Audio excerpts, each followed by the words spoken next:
Asterigos, Curse of the Stars. Embark on a journey full of danger in this action RPG, inspired by Greek and Roman mythologies. Explore the breathtaking city of Aphis and forge your way through legions of unique foes and mythical bosses to discover the truth behind the city's curse. This game right now, it's running with a Steam Deck preset running on Steam Deck, the LCD version, and it is captured over HDMI on my desktop using the Steam Deck dock. So everything you're seeing is currently running at 720p on the Steam Deck LCD.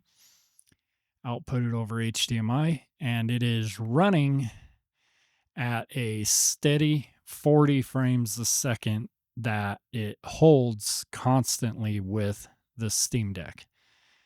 This game is fairly reminiscent of when I was trying to play the Zelda Tears of the Kingdom or Breath of the Wild on the Nintendo Switch. But this game obviously has slightly better graphics, but the gameplay is very definitely an action RPG style game.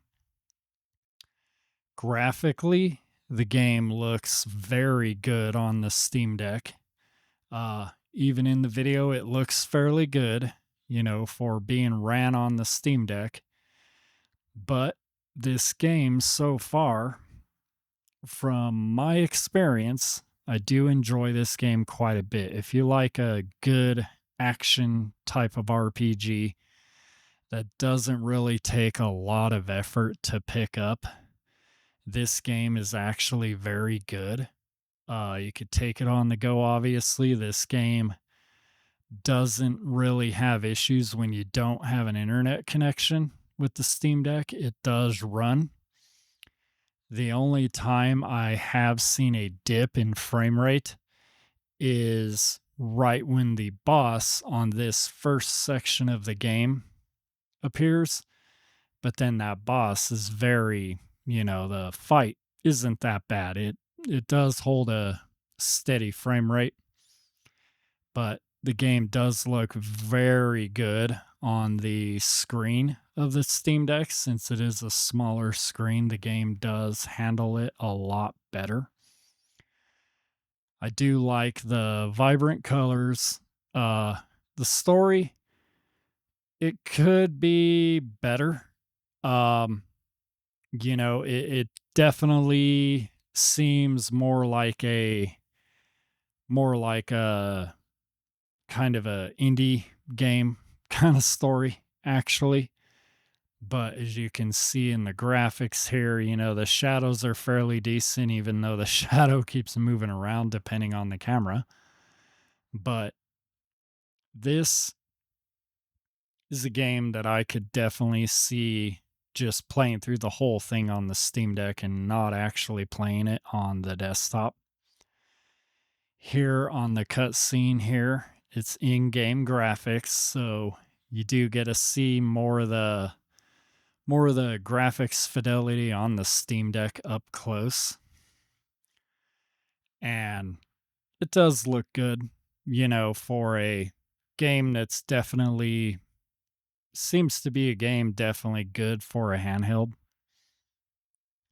As you can see, the textures and everything are very nice. But as you go through the bosses, obviously, well, actually, even the enemies, they're not very hard to beat. But once you get into the castle, they do become harder. You do get some kind of tanky characters for sure. Some kind of brutes that are definitely more tanky. The game gets about on a full charge on the Steam Deck. If you limit it to 40 hertz or 40 frames a second on the LCD version, you get about an hour and 45 minutes gameplay with this game. Right now, with the game running the way it is, I did not put a TDP limit on the game at all. I just let it consume the amount of power that it wanted to consume.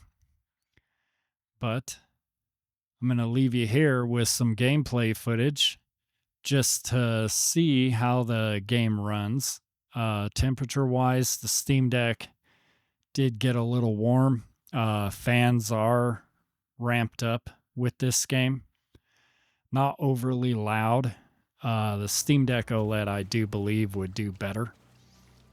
It's got a little bit more power efficient, so I can imagine on the Steam Deck this would have better battery life. But this is a game I do recommend for people to check out if you have a Steam Deck and you want something to just play on the go. That you can honestly, you do have to go to save points, but I'm going to leave it here and let you watch some more of the gameplay footage with the boss and leave it there.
Don't forget to like, subscribe, comment below, share the video, and I'll see you in the next video. Thank you. Later.